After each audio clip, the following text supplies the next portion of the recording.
प्रिय विद्यार्थियों, आज हम कक्षा 11 के लिए आरोह भाग 1 पाठ्य पुस्तक में वर्णित मीरा के पद पढ़ेंगे। मीराबाई का नाम लेते ही हमारे मन मस्तिष्क में श्री कृष्ण जी का चित्र भी उभर आता है। मीराबाई श्री कृष्ण की अनन्य उपासिका रही है। मीराबाई का जन्म राजस्थान के मारवाड़ रियासत में स्थित एक ग्राम जिसका नाम है कुड़की, वहाँ पर सन 1498 ईस्वी में हुआ था। भगवान श्री कृष्ण की उपासिका होने से मीराबाई सगुण भक्तिधारा की कवयित्री मानी जाती है। सगुण का आशय बच्चों यह है कि इसमें ईश्वर साकार रूप लेकर पृथ्वी पर अवतरित होते हैं और इस प्रकार साकार रूप में ईश्वर की पूजा भक्ति की जाती है, वह सगुण भक्ति धारा मानी जाती है। मीराबाई श्री कृष्ण की अनन्य उपासिका रही है और सगुण भक्ति धारा की कवयित्री रही है। जब ये मात्र 2 वर्ष की थी, इनकी माताजी का देहावसान हो गया। इनके पिताजी का नाम रतन सिंह था। मेड़ता में इनका लालन पालन और पालन पोषण हुआ। जब ये 12 वर्ष की थी तब इनका विवाह मेवाड़ के महाराणा सांगा के ज्येष्ठ पुत्र भोजराज के साथ में कर दिया गया। लेकिन जैसा कि नियति को मंजूर था, भोजराज सिंह ज़्यादा दिनों तक जीवित नहीं रहे। लेकिन मीरा जी तो भगवान श्री कृष्ण को ही अपना सर्वस्व मानती थी, अपना आराध्य मानती थी, अपना पति मानती थी। इसलिए वे सारी बाधाओं को, सामाजिक लोकलाज को छोड़कर वे संतों का संग करने लगी, वे कीर्तन करने लगी, वे नाचने गाने लगी और वो सत्संग के माध्यम से भगवान श्री कृष्ण की भक्ति करने लगी। प्रिय विद्यार्थियों, मीराबाई की कविताओं में हमें सादगी मिलती है, सरलता मिलती है और ख़ास तौर से प्रेम की अभिव्यक्ति मिलती है। मीराबाई की इन रचनाओं में जहाँ विरह की वेदना है तो दूसरी ओर मिलन का उल्लास भी है। मिलन के उल्लास में मीराबाई गाती है, पायो जी मैंने राम रतन धन पायो। और जहाँ इनकी कविताओं के मूल में दर्द भी है और दर्द में पुकार उठती है, एरी मैं तो प्रेम दीवानी, मेरा दर्द न जाने कोई। मीराबाई के गुरु संत रैदास हैं, जिनकी प्रेरणा से और जिनसे दीक्षा प्राप्त करने के पश्चात मीराबाई ने अनेक स्थानों की यात्राएं की। अनेक स्थानों की यात्राओं के दौरान, तीर्थाटन के दौरान बहुत सारे साधु संतों के संपर्क में इन्होंने लगातार कृष्ण भक्ति को मजबूत करते हुए कृष्ण की उपासना लगातार जारी रखी। ऐसा कहते हैं कि अंतिम समय में ये द्वारका पहुंच गई और वहां पर मंदिर जो भगवान श्री कृष्ण का रणछोड़ दास जी के नाम से है, उस मंदिर की मूर्ति में, यानी अपने आराध्य श्री कृष्ण की मूर्ति में ये समाहित हो गई। इनको परेशान करने के लिए इनके समाज के लोगों ने, इनके कुल के लोगों ने, कुटुंब के लोगों ने इनको कई प्रकार से प्रताड़ित भी करने का काम किया। इनको कुल नाशनी कहा गया। यहाँ तक कि मेवाड़ के महाराणा राणा तो इतने कुपित हुए कि उन्होंने मीरा को मारने के लिए विष का प्याला भी भिजवा दिया और मीरा ने अपने आराध्य श्री कृष्ण का स्मरण करते करते उस विष से भरे हुए प्याले का पान कर लिया और यह विष का प्याला, ये विष उन पर कोई प्रतिकूल प्रभाव नहीं डाल पाया। भगवान श्री कृष्ण की कृपा से वह बच गई और इस प्रकार से इस घटना के बाद तो मीरा का भगवान श्री कृष्ण पर और भी विश्वास दृढ़तर हो गया, प्रबलतम हो गया। तो आइए आज हम इस पाठ में मीराबाई के 2 पद पढ़ने जा रहे हैं। ये जो दोनों पद हैं, ये नरोत्तम दास स्वामी द्वारा संकलित और संपादित मीरा मुक्तावली से लिए गए हैं। तो आइए बच्चों, अब हम अपनी इन बातों को और थोड़ा मजबूत करने के लिए इनके परिचय से संबंधित कुछ बातें और देख लेते हैं। जैसा कि यहाँ पर मीराबाई का जन्म हमने चर्चा की। मीराबाई का जन्म सन 1498 ईस्वी में हुआ। इनका जन्म स्थान हुआ मारवाड़ रियासत में और ग्राम का नाम क्या है? ग्राम का नाम है कुड़की। कुड़की नामक ग्राम में इनका जन्म हुआ। इनके पिता का नाम रतन सिंह था। इनका विवाह हुआ महाराणा सांगा के ज्येष्ठ पुत्र, और इनके पति का नाम था कुंवर भोजराज। कुंवर भोजराज के साथ में इनका विवाह हुआ। इनकी प्रमुख रचनाएं जैसा कि मीरा पदावली है और नरसी जीरा माहिरा। हम ये अच्छी तरह जानते हैं कि आज भी जनमानस में, लोकमानस में, लोक संगीत में और शास्त्रीय संगीत में मीरा पदावली और नरसी जीरो माहिरो के पद बहुत ही लोकप्रिय हैं और जनता इनको भाव विभोर होकर गाती है, सुनती है और इनसे भगवान श्री कृष्ण के साथ में अपना जुड़ाव करती है।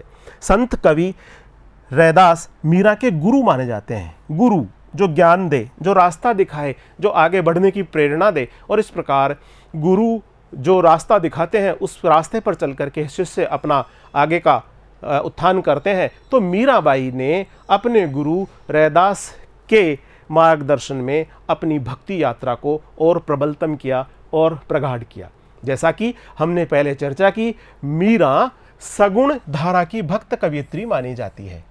ये सगुण भक्त धारा, इसके दो धाराएं हैं सगुण भक्त धारा की, एक है राम भक्त धारा और दूसरी है कृष्ण भक्त धारा। राम भक्त धारा का आशय है कि श्री राम जी अवतरित हुए इस पृथ्वी पर और उनकी उपासना में, उनकी भक्ति में, उनकी कीर्ति में इन कवियों ने मुख्य रूप से योगदान दिया, जिनमें है तुलसीदास जी, नाभादास जी, स्वामी अग्रदास जी। और उसी प्रकार से भगवान श्री कृष्ण की स्तुति में, भगवान श्री कृष्ण को रिझाने में, उनके गुणानुवाद करने में और उनकी चर्चाएं करने में जो प्रमुख कवि रहे, सूरदास, कुंभनदास, नंददास, रसखान, स्वामी हरिदास, मीराबाई, कृष्णदास और श्री भट्ट। इस प्रकार के इन कवियों ने सगुण भक्ति धारा में कृष्ण जी की भक्ति का रस बहाया। कृष्ण का आनंद जो है, भक्ति रस का आनंद है, वो प्रवाहित किया। कृष्ण की उपासिका होने के कारण इनकी कविता में सगुण भक्ति मुख्य रूप से मौजूद है। इस भाषा के साथ में, राजस्थानी भाषा के साथ में कहीं कहीं पर ब्रज भाषा का प्रभाव भी हमें इनकी रचनाओं में, इनकी कविताओं में देखने को मिलता है। जीवन के अंतिम दिनों में वे द्वारका चली गई और वहीं रणछोड़ दास जी के मंदिर की मूर्ति में, रणछोड़ दास जी भगवान श्री कृष्ण यानी मीरा के आराध्य, मीरा के सर्वस्व, मीरा के आराध्य, मीरा के प्रियतम, मीरा के सर्वस्व की मूर्ति में वे समाहित हो गई। और ऐसा माना जाता है कि 1546 ईस्वी में उनका देहावसान हो गया। प्रिय विद्यार्थियों, प्रस्तुत पद जो है जिसको हम आज पढ़ने जा रहे हैं, यह नरोत्तम दास स्वामी द्वारा संपादित और संकलित मीरा मुक्तावली से लिए गए हैं। आज हम दो पद पढ़ने जा रहे हैं। प्रथम पद है मेरो तो गिरधर गोपाल दूसरों ने कोई, तथा दूसरा पद है पग घुंघरू बांध मीरा नाची। प्रथम पद में मीरा कहती है कि मेरा तो गिरधर गोपाल के सिवाय इस दुनिया में और दूसरा कोई भी नहीं है। न कोई बंधु है, न कोई बांधव है, न माता है, न पिता है, न रिश्तेदार है, न सखा है, न संबंधी है। मेरे तो सभी प्रकार के जो भी हैं, सर्वस्व हैं, वे गिरधर गोपाल हैं, श्री कृष्ण है। और दूसरे वाले पद में मीरा भगवान श्री कृष्ण की भक्ति में तल्लीन होकर, भाव विभोर होकर उनके समक्ष नृत्य करती है, उनकी मन मंदिर में बसी हुई मूर्ति के समक्ष नृत्य करती है और अपने आप का सर्वस्व समर्पण करती है। तो प्रिय विद्यार्थियों, आज हम जो पद पढ़ रहे हैं उसमें पहले वाले पद का सस्वर वाचन कर रहे हैं। जैसा कि आप सभी लोग जानते हैं, हिंदी में काव्य पाठों को पढ़ने के लिए हम सस्वर वाचन करते हैं। हमें बहुत सारे दोहे याद हैं, बहुत सारी कविताएं याद है। वो इसीलिए याद है क्योंकि हमने उन दोहों को, उन कविताओं को सस्वर पढ़ा है, उनका सस्वर वाचन किया है, सस्वर हमने उनका आनंद लेते हुए उनको आत्मसात किया है। तो आइए मीरा के इस पद को भी हम सस्वर वाचन कर रहे हैं। मेरे तो गिरधर गोपाल दूसरो न कोई, मेरे तो गिरधर गोपाल दूसरो न कोई, जाके सिर मोर मुकुट, जाके सिर मोर मुकुट, मेरो पति सोई, मेरे तो गिरधर गोपाल दूसरो न कोई। छाड़ दई कुल की कहानी, कहाँ करी है कोई, संतन ढिग बैठी बैठी लोक लाज खोई, हंसुवन जल सींची सींची प्रेम बेली बोई, अब त बेली फैली गई आनंद फल होई, दूध की मथनिया बड़े प्रेम से बिलोई, दधिमती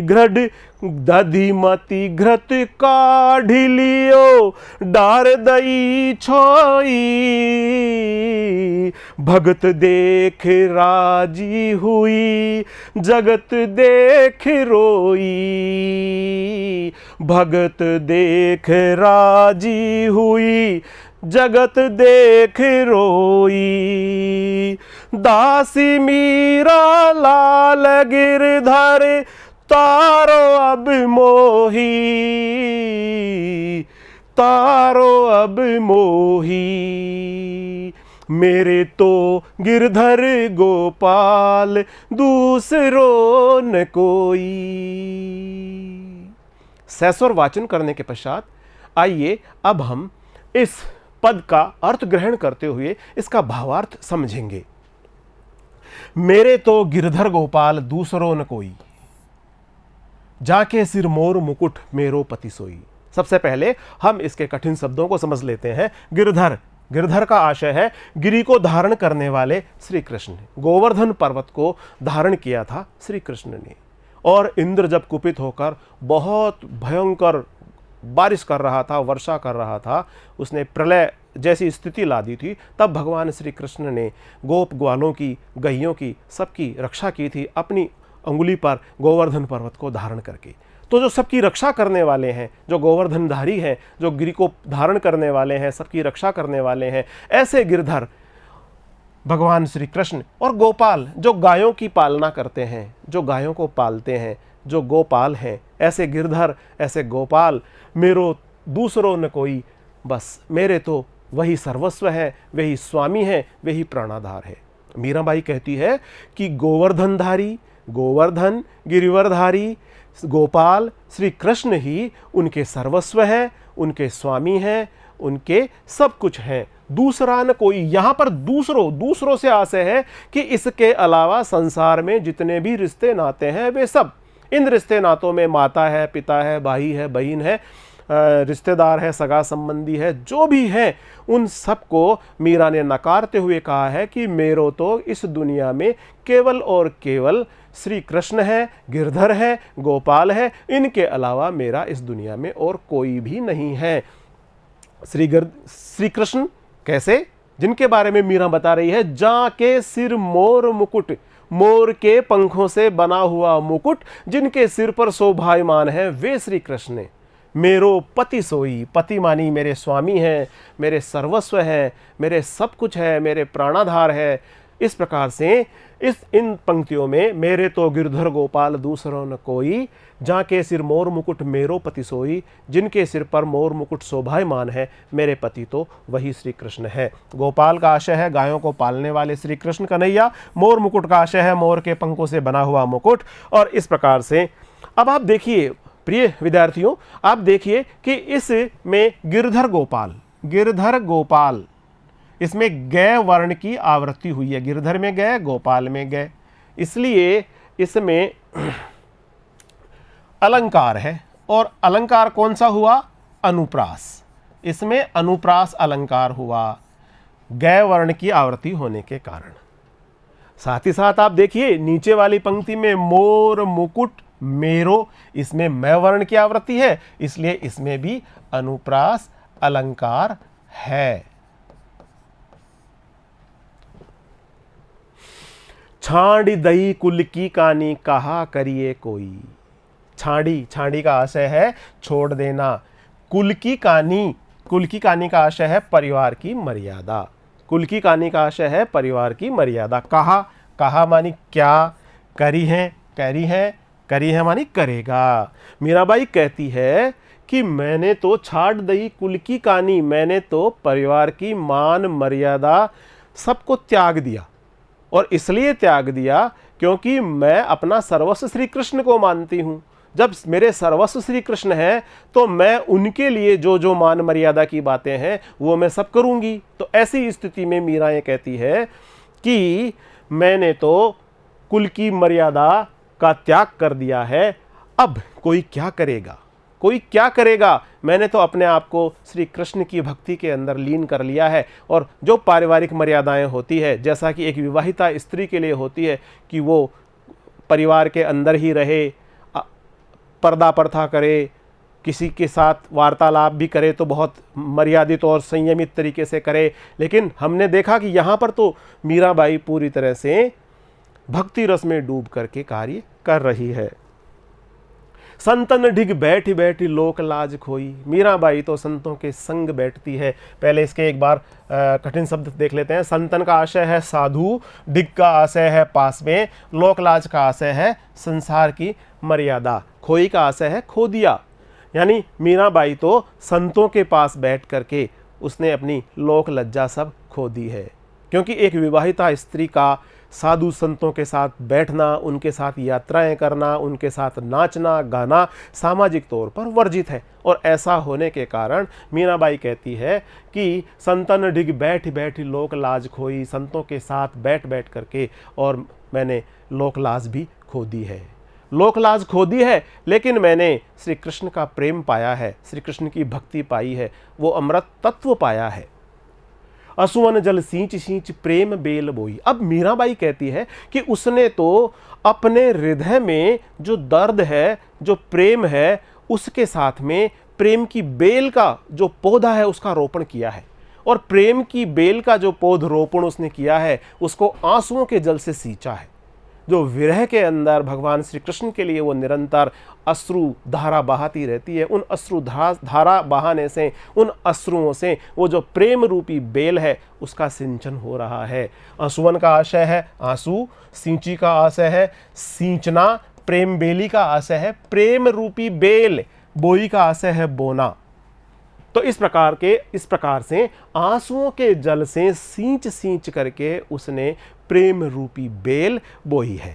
प्रिय विद्यार्थियों, आप देखेंगे कि यहां पर सींची सींची, सींची शब्द का एक बार फिर प्रयोग हुआ है।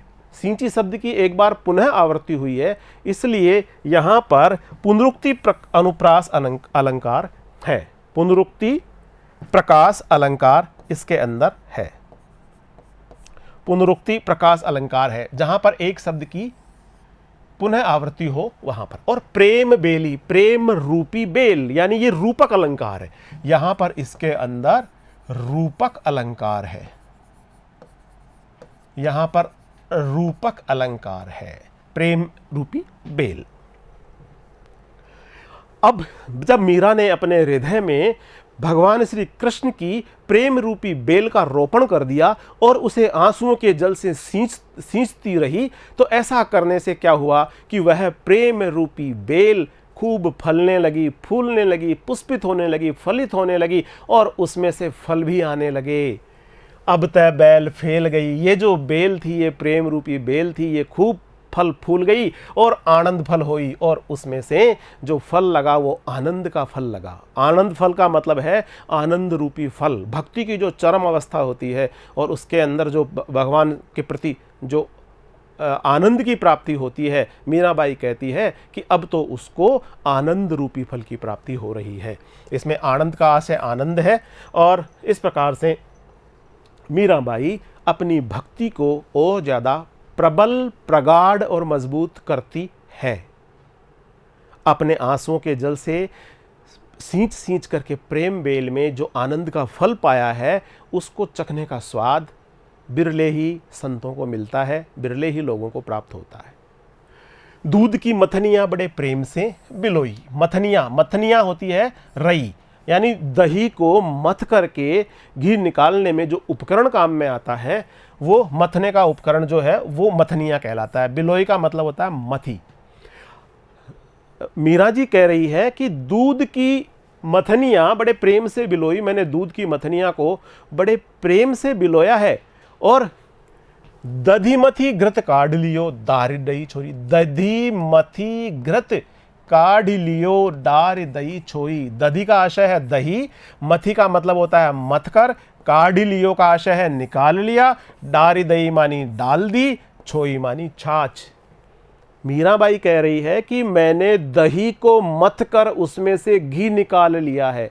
दधी मथी घृत काढ़ लियो, मैंने दही को मथ करके उसमें से घी निकाल लिया है, उसमें से मक्खन निकाल लिया है। और जो डार दही छोई, छोई मानी छाछ, जो बचा हुआ पदार्थ था उस दही में से मक्खन निकलने के पश्चात छाछ, उसको मैंने डार दी, उसको मैंने छोड़ दिया। मीरा जी ये कहना चाह रही है कि मैंने प्रेम रूपी जो रई है उससे मैंने भक्ति रूपी मक्खन प्राप्त किया है। भक्ति रूपी, भगवान श्री कृष्ण की भक्ति रूपी जो मक्खन है वो मैंने प्राप्त कर लिया है। और सांसारिक जो इधर उधर की बातें हैं, जो लोभ मोह की बातें हैं, छाछ रूपी बातें हैं, निस्सार बातें हैं, उनको मैंने छोड़ दिया है। और जैसा कि हम लोग जानते हैं, सार सार को गही रहे थोता दे उड़ाई। जो अच्छी चीज़ है, जो सार सार है, उसको तो प्राप्त कर लें, और जो थोता थोता हो उसको छोड़ दें। इसी प्रकार से यहाँ मीराबाई कह रही है कि उसने तो मक्खन रूपी भगवान श्री कृष्ण की भक्ति प्राप्त कर ली है और छाछ को उसने छोड़ दिया है, छाछ को उसने त्याग दिया है। भगत देख राजी हुई, जगत देख रोई। मीराबाई ये कहती है कि उसको भक्ति करने वाले लोग दिखाई जैसे ही देते हैं, उसका हृदय प्रसन्नता से भर उठता है। भगवान के भक्तों को देख करके, श्री कृष्ण के भक्तों को देख करके मीराबाई अत्यंत अत्यंत प्रसन्न होती है। वो हृदय से बहुत पुलकित हो जाती है जब वो भक्तों को देखती है। और जगत देख रोई, यहाँ जगत से आशय है जो सांसारिक कार्यों में लिप्त लोग हैं, उनको मीराबाई ने यहाँ जगत कहा है। ऐसे लोग जो सांसारिक कार्यों में लिप्त हैं, जो मोह में, माया में, धन कमाने में दिन रात लगे हुए हैं, जिन्हें अपने जीवन को मोक्ष तक पहुंचाने की चिंता नहीं है, इस प्रकार के सांसारिक कार्यों में लगे हुए लोगों को, जो व्यर्थ के कार्यों में लगे हुए लोगों को, और उन लोगों की उदासीनता को देख करके, श्री कृष्ण भक्ति के प्रति उनकी उदासीनता को देख करके मीरा जगत देख रोई, मीरा को रोना आ जाता है, मीरा रो पड़ती है। तो मीरा को प्रसन्नता किस बात से होती है? भगवान के भक्तों को देख करके। और मीरा को रोना किस बात पर आता है? ऐसे लोगों को देख करके आता है जो सांसारिक कार्यों में, लोभ मोह माया में के चक्कर में फंसे हुए हैं। ऐसे लोगों को देख करके मीरा को रोना आ जाता है। दासी मीरा लाल गिरधर तारो अब मोही। दासी मीरा लाल गिरधर, गिरधर, गिरधर का आशय है हे गिर पर, हे अंगुली पर गिरी को धारण करने वाले भगवान श्री कृष्ण। लाल, लाल भी यहाँ पर भगवान श्री कृष्ण को ही संबोधित करके कहा है। और दासी, उसने, मीरा ने कहा है कि मैं तो प्रभु आपकी दासी हूँ, मैंने तो अपना सर्वस्व समर्पण आपके समक्ष कर दिया है। मेरे तो हृदय में, मेरे तो अंतरतम में, मेरे तो हृदय की गहराइयों में केवल और केवल आपकी ही मनमोहिनी मूर्ति बसी हुई है। और मैं आपसे निवेदन करती हूँ, प्रार्थना करती हूँ, बड़ी करुणा के साथ ये निवेदन करती हूँ कि तारो, तारो का आशय है तार दो। किससे तार दो? भवसागर से तार दो। किससे तार दो? भवसागर से तार दो। तारो अब मोही, कि मुझे भवसागर से तार दो। तारने का मतलब है मेरा उद्धार कर दो, मुझे मोक्ष की प्राप्ति कर दो, मुझे आप अपने श्री चरणों में स्थान दे दो। इस प्रकार से भगवान श्री कृष्ण के समक्ष मीरा अपने हृदय की करुण पुकार निवेदित करती है और वो यह कहती है भगवान श्री कृष्ण से कि हे लाल, हे गिरधर, मीरा आपकी दासी है और इस दासी को अपने चरणों में स्थान दीजिए और इसे भव से पार कर दीजिए, इसका उद्धार कर दीजिए, इसको मोक्ष की प्राप्ति करा दीजिए। प्रिय विद्यार्थियों, अब हमने इस पद में पढ़ा कि मीराबाई ने अपने हृदय में जो भगवान श्री कृष्ण के प्रति अनन्य प्रेम उनके साथ उनके हृदय में है, उसकी अभिव्यक्ति की है। सांसारिक ऐसे लोग जो मोह माया में फंसे हुए हैं, उनके प्रति मीराबाई ने दुख व्यक्त किया है, और अधिक से अधिक ऐसे लोगों के साथ में जिनके साथ उनको बहुत आनंद का एहसास होता है, उनके साथ मिलने से, उनके साथ रहने से मीराबाई को बहुत अच्छा लगता है। मीराबाई ने अपने आंसुओं के जल से सींच सींच करके प्रेम बेल बोई है, और प्रेम बेल बो करके इस पर आनंद रूपी फल प्राप्त किया है। साथ ही साथ मीराबाई ने कहा है कि उसने दही में से मक्खन निकाल लिया है और छाछ छाछ को त्याग दिया है। मक्खन का आशय है कि उसने भगवान श्री कृष्ण रूपी भक्ति का अमृत रस, अमृत फल प्राप्त कर लिया है, और जो सांसारिक तुच्छ चीज़ें हैं उनका त्याग कर दिया है। और इस प्रकार से इस पद के अंत में मीराबाई भगवान श्री कृष्ण से निवेदन करती है कि हे आराध्य प्रभु, हे कृष्ण, हे मेरे स्वामी, मुझे इस भवसागर से तार दो और अपने चरणों में स्थान प्रदान करो। इस पद में मुख्य रूप से अगर हम इसके शिल्प की चर्चा करें तो राजस्थानी भाषा का प्रयोग हुआ है। रस की बात करें तो इसमें शांत रस है, इसमें भक्ति रस है, और इसमें गुण की बात करें तो इसमें प्रसाद रस हमें प्राप्त होता है। और जैसा कि अलंकारों की हमने बात की तो अलंकारों में सींची सींची, बैठी बैठी, इनमें पुनरुक्ति प्रकाश अलंकार है। ऐसे शब्द जिनमें एक ही वर्ण की बार बार आवृत्ति होती है, वहाँ पर हमने देखा कि अनुप्रास अलंकार है। यहाँ पर हमने आनंद, फल, प्रेम, बेली जैसे हमने देखे तो उसमें हमने ये पाया कि इसमें रूपक अलंकार है। तो इस प्रकार से मीराबाई का यह पद हमने पढ़ा और इस पद के भावार्थ को हमने आत्मसात किया, इसके अर्थ को ग्रहण किया। मुझे पूरी उम्मीद है कि आप इस पद को बहुत ही बेहतरीन तरीके से आत्मसात आपने कर लिया होगा। और आपसे मैं ये आग्रह भी करूँगा कि आप अपनी नोटबुक में जहाँ जहाँ भी आपको लिखने की या कुछ पॉइंट्स, कुछ बिंदु आपको अंकित करने की आवश्यकता महसूस हो, वहाँ वीडियो को थोड़ा विराम देकर, विराम देने का आशय है पॉज दे करके, और रोक सकते हैं। और उसके पश्चात जब आप उस बिंदु को अपनी नोटबुक में लिख लें, उसके पश्चात आप इस वीडियो को फिर से जारी कर सकते हैं, प्ले करके देख सकते हैं। तो इस प्रकार से आइए अब हम आगे वाले पद को पढ़ते हैं और उसका हम अर्थ ग्रहण करेंगे और सहस्वर वाचन करने के पश्चात। तो सबसे पहले हम इसका सहस्वर वाचन करेंगे। पग घुंघरू बांध मीरा नाची, पग घुंघरू बांध मीरा नाची, मैं तो मेरे नारायण सू आप ही हो गई साची, पग घुंघरू बांध मीरा नाची। लोग कहे मीरा भई बावरी, न्यात कहे कुल नासी, लोग कहे मीरा भई बावरी, न्यात कहे कुल नासी, विष का प्याला राणा भेजा, पीवत मीरा हासी, मीरा के प्रभु गिरधर नागर, मीरा के प्रभु गिरधर नागर, सहज मिले अविनाशी, पग घुंघरू बांध मीरा नाची, पग घुंघरू बांध मीरा नाची। इस पद का सहस्वर वाचन करने के पश्चात इसका अर्थ ग्रहण करते हुए इसका भावार्थ जानेंगे। पग घुंघरू बांध मीरा नाची। पग का आशय है पैर, नाची का आशय है नृत्य किया। इस पंक्ति में मीरा ने भगवान श्री कृष्ण की भक्ति में भाव विभोर होकर नृत्य करने का भाव है। पग घुंघरू बांध मीरा नाची। भगवान श्री कृष्ण की भक्ति में मीरा इतनी विभोर है, इतनी तल्लीन है, इतनी तन्मय है कि वह अपने पाँवों में घुंघरू बांध करके भगवान श्री कृष्ण के समक्ष नृत्य करती है। मैं तो मेरे नारायण सू आप ही हो गई साची। नारायण, नारायण का आशय है श्री कृष्ण, मीरा के प्रियतम। मैं तो मेरे नारायण सू आप ही हो गई साची। साची का आशय है सच्ची होना। मीराबाई कहती है कि मैं तो मेरे नारायण सू, आप ही हो गई सच्ची। मैंने तो मेरे आराध्य, मेरे नारायण, मेरे स्वामी, मेरे सर्वस्व के साथ में आत्मिक सच्चाई का भाव है वो जोड़ लिया है।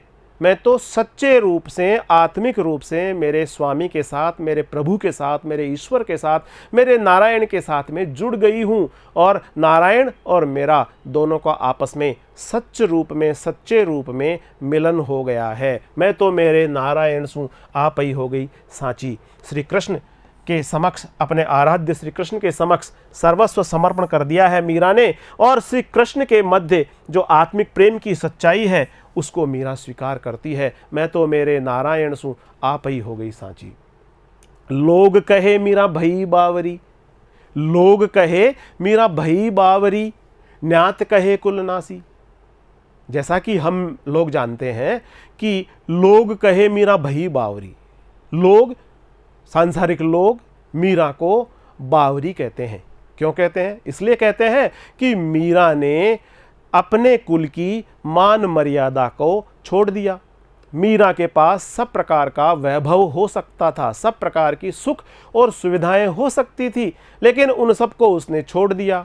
उसने लोक लाज छोड़ दी, सांसारिक और पारिवारिक सुख का त्याग कर दिया। और उसके पश्चात उसने जो रास्ता अपनाया, क्या रास्ता अपनाया? संतों के साथ बैठ के सत्संग करने लगी, कीर्तन करने लगी, भगवान के मंदिर में, भगवान की विग्रह के सामने, मूर्ति के समक्ष नृत्य करने लगी।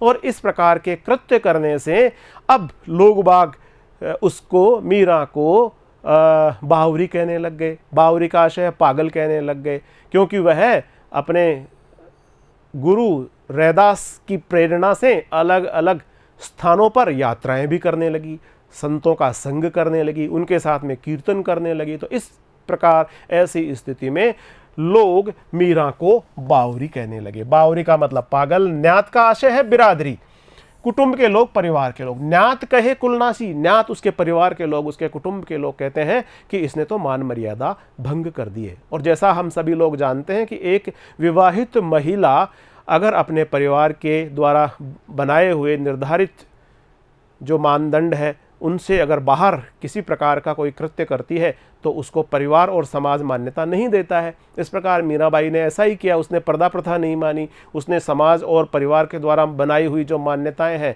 उनको नहीं मानी, और इसके विपरीत उसने भगवान श्री कृष्ण की भक्ति की, उनकी अर्चना की, उनके समक्ष नृत्य किया, उनके प्रेम के अंदर, वियोग के अंदर उसने अपने आंसुओं को बहाते हुए अमृत फल और अमृत स्वाद जो भक्ति का होता है उसका रसपान किया। तो इस प्रकार से यहाँ पर लोग कहे मीरा भई बावरी, न्यात कहे कुलनासी। जो न्यात के लोग हैं, जो बिरादरी के लोग हैं, जो कुटुंब के लोग हैं, वो तो ये कहने लगे कि ये तो कुल का नाश करने वाली है, ये कुलनासी है।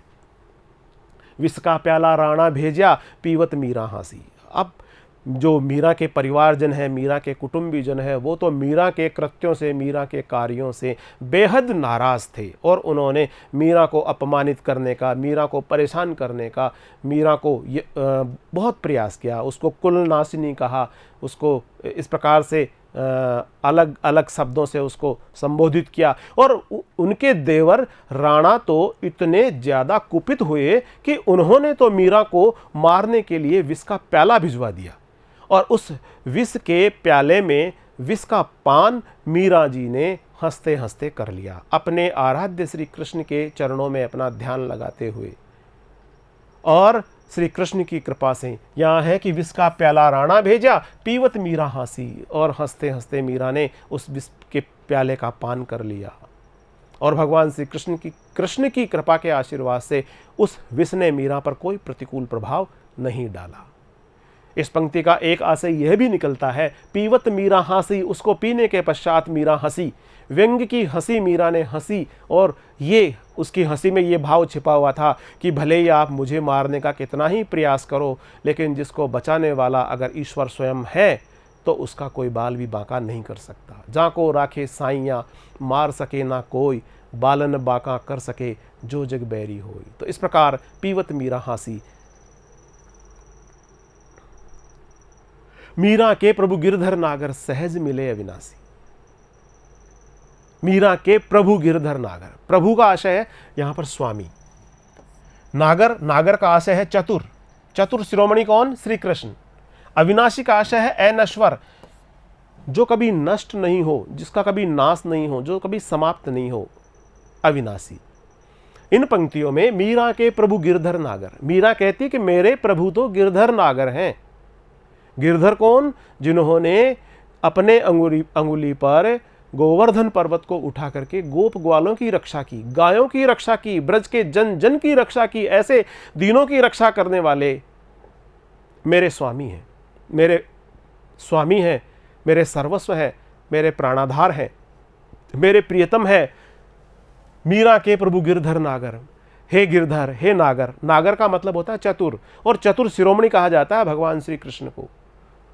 बहुत बुद्धि से, बहुत युक्ति से, बहुत उपाय से और बहुत चतुराई से काम करने का जो विशेष प्रकार का प्रबंधन और कौशल है, वो भगवान श्री कृष्ण के अंदर हमें देखने को मिलता है। और इस प्रकार से मीरा कहती है कि मीरा के प्रभु गिरधर नागर, सहज मिले अविनाशी। वह जो अविनाशी है, अविनाशी भी यहाँ पर परम ब्रह्म परमात्मा को ही संबोधित करते हुए मीरा कह रही है। अविनाशी का मतलब जो कभी, जिसका कभी नाश नहीं हो सकता, जो नश्वर है, जिसका कभी अनश्वर, जिसका कभी नाश नहीं हो सकता, अविनाशी। और इस प्रकार से मीराबाई कह रही है कि सहज मिले अविनाशी। वो जो अविनाशी है, वो जो परम तत्व है, जो परमात्मा है, वो सहज में ही मिल सकता है। यदि आपके हृदय में उस परमात्मा के प्रति दर्द हो तो, यदि उस परमात्मा के प्रति आपके हृदय में प्रेम हो तो, यदि भक्ति भावना हो तो, वह सहजता से ही अविनाशी प्राप्त हो जाता है। जिस रास्ते पर मीरा चल रही है, प्रेम के रास्ते पर, विरह के रास्ते पर, और अपने प्रेम और विरह के माध्यम से वो जो भक्ति कर रही है, जो भगवान श्री कृष्ण को रिझा रही है, उस रास्ते पर चल करके, और प्रेम के रास्ते पर चल करके, विरह के रास्ते पर चल करके, दर्द के रास्ते पर चल करके, सहजता से, बहुत सरलता से अविनाशी ईश्वर को पाया जा सकता है। मीरा के प्रभु गिरधर नागर, सहज मिले अविनाशी।